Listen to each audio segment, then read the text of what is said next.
चलिए अब आपको सीधे लिए चलते हैं छत्तीसगढ़ की राजधानी रायपुर, जहां के बीजेपी कार्यालय में पहुंचे हैं केंद्रीय मंत्री ज्योतिरादित्य सिंधिया और प्रेस कॉन्फ्रेंस कर रहे हैं। ये सुनते हैं। चमकता हुआ सितारा है।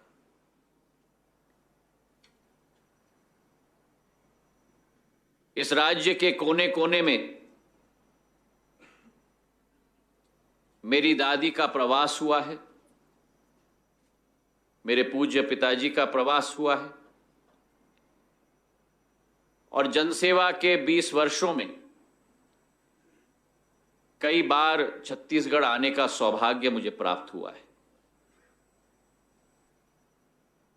आज आप सब लोगों से भी मिलकर वही सौभाग्य मुझे प्राप्त हो रहा है और इसलिए भी क्योंकि प्रजातंत्र के चौथे स्तंभ के रूप में आप लोगों का जो दायित्व है, उस दायित्व का जो आप निर्वाह करते हो, आप सबका अभिवादन मैं करना चाहता हूं और आज आपने अपना कीमती समय निकाला, आप लोगों को मैं धन्यवाद अर्पित करना चाहता हूं।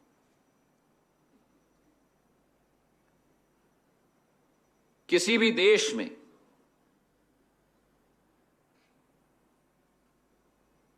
बजट, वित्तीय सोच, विचारधारा उस देश की आगामी रूप और रेखा, दिशा और दशा दोनों को तय करती है।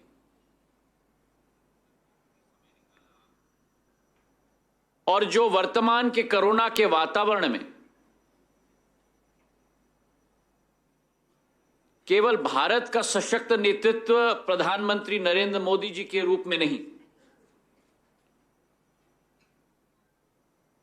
भारत का सशक्त नेतृत्व तो जरूर किया है,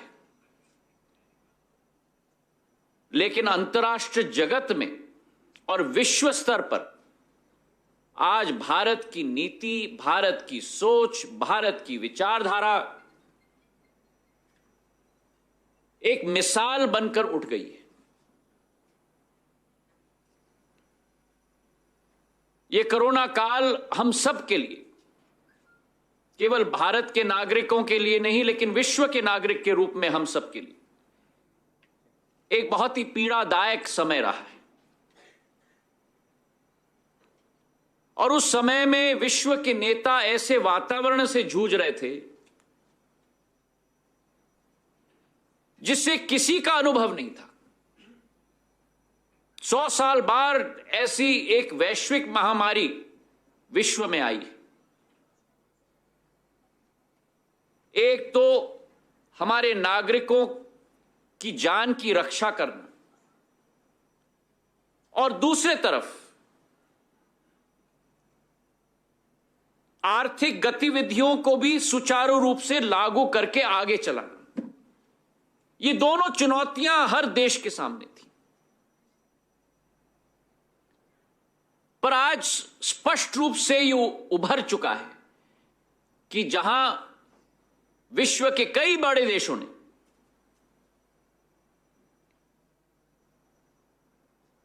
एक मुद्रा की प्रिंटिंग की कल्पना के साथ शुरुआत की, वहीं भारत में प्रधानमंत्री जी के नेतृत्व में जो एक नया इकोनॉमिक मॉडल तैनात की गई, जहां एक तरफ पूंजी निवेश और कैपिटल एक्सपेंडिचर पर ध्यान दिया गया और दूसरी तरफ हमारे देश के किसानों के लिए, नौजवानों के लिए, महिलाओं के लिए राशि आरक्षित की गई। उस दोनों सबसे महत्वपूर्ण नींवों पर जो आधारित आर्थिक नीति थी, आज वो विश्व व्यापक मिसाल बन चुकी है।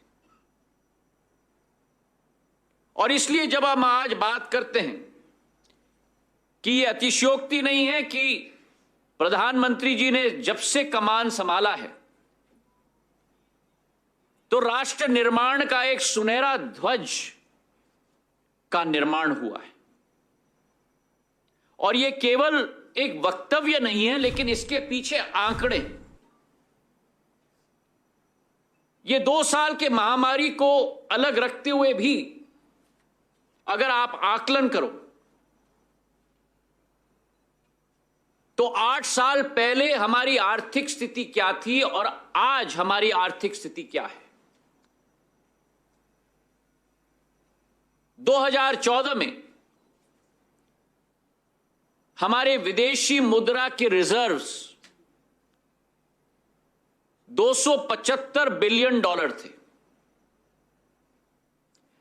आज 2 साल के कोरोना के महामारी के बाद भी भारत के विदेशी मुद्रा के रिजर्व आज $630 बिलियन है, मतलब 2.5 गुना बढ़ाकर हमने रखा है।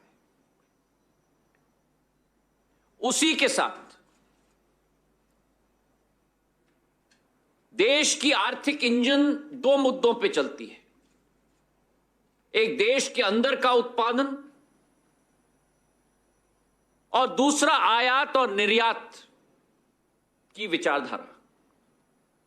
जो भारत की निर्यात की क्षमता 2014 में 2.5 लाख करोड़ की थी, आज वही भारत की निर्यात की क्षमता 2022